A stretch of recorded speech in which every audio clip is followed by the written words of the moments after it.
Greetings, fellow stamp enthusiasts, and welcome to another episode of Snail Mail with Smokey. Here on Snail Mail with Smokey, we talk all things philatelic, from postage stamps to first day covers to postmarks, fancy cancels, postcards, postcrossing. If it travels through the postal system or was intended to travel through the postal system, we're going to talk about it right here on this channel. Well, I hope each and every one of you are having a really great day today. Thanks for tuning in. In this episode, I want to share with you a gift of postage stamps that I received from Jeff in Australia. Now, Jeff also has his own channel here on YouTube. It's called Jeff Stamps. There's a link to it below in the video description.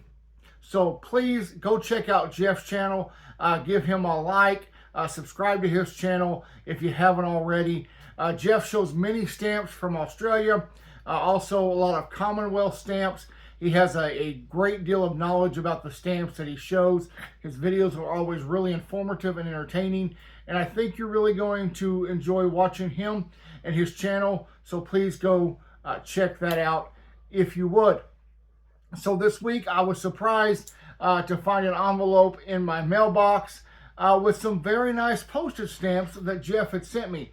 I've taken them out of the glassine envelope. I've put them on this stock page, and you can see there's some really nice stamps here.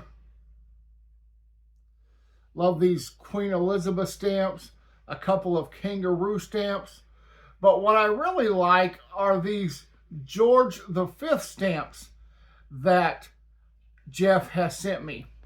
So as I talk a little bit about them, I'm going to throw photos of each of these George V stamps up on the screen so you can get a closer look at them. Most of you know that I really enjoy all things Britain, especially the British royal family. And so these George V stamps are really great stamps. They're exciting. I really like the colors. I like the different denominations. I think it's a great image of King George V. I love all the decorations around them that let you know immediately this is an Australian stamp.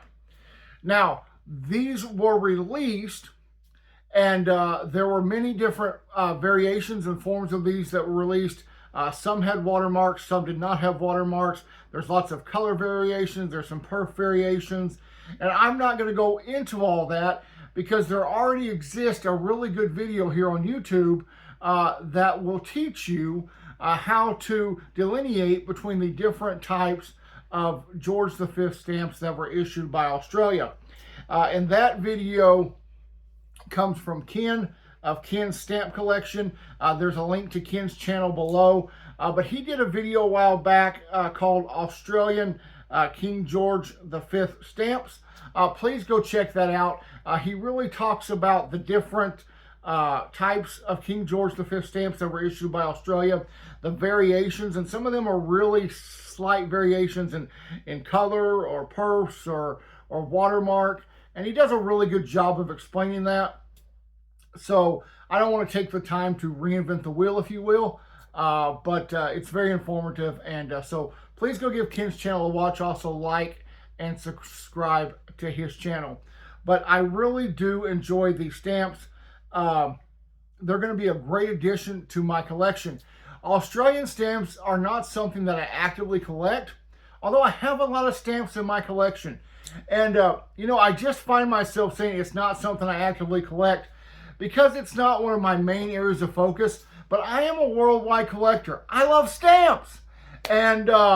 And so I don't care if it's from Australia, if it's from the US, if it's from Canada or Mexico or Argentina or Belgium or Germany or France. I don't care where it's from. If it's a beautiful stamp, if I'm attracted to it, if there's something about it that makes me smile, that stamp's going to go in my collection. And that's the great thing about stamp collecting. And there really is no rules. You and I get to collect whatever we want. We get to determine what goes in our collection, what stays out. We get to be the curators of our own miniature art museum. I have a bookshelf right off a screen here that is filled with binders where I have the stamps that I've cataloged and edited in my collection. And it's just my own personal little museum that I get to visit whenever I want. And each stamp in that collection brings a smile to my face. It evokes some sort of emotion. Maybe it's a memory. I've spent a lot of time on this channel sharing memories with you and how different stamps connect to those memories. And so it's nice to go through our stamp collections and to look at them. And I was really challenged to do that lately, because I find that, you know, I'll get stamps in, like this wonderful gift of stamps that Jeff sent me.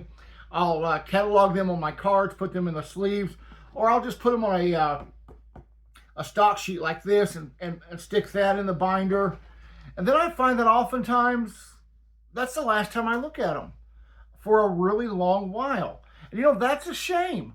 That's a shame. And so I'm wondering, do you do the same thing? How long's it been since you just went through your stamp albums and looked at your stamps and thought, man, those are nice looking stamps.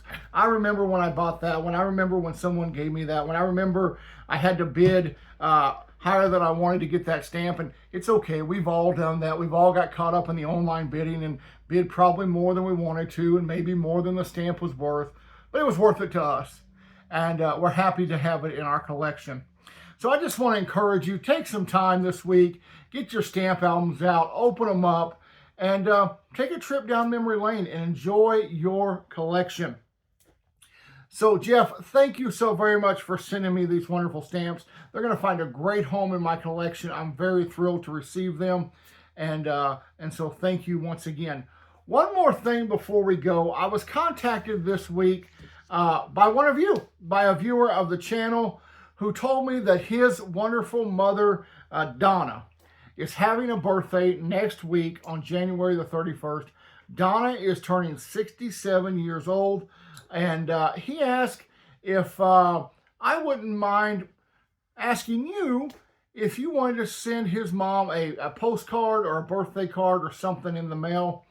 For those of you who watch and live here in the U.S., it's only going to cost you just a single stamp. I know it's a little bit pricier if you lived outside the U.S., but I'm going to throw Donna's address here up on the screen. It's a P.O. box.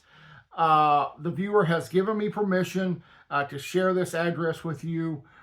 So because he's given me permission and because it's a P.O. box, I'm going to put it up on the screen and share it with you. But if you wouldn't mind, and you've got a fun birthday postcard or greeting card lying around, send it to Donna and wish her a happy 67th birthday.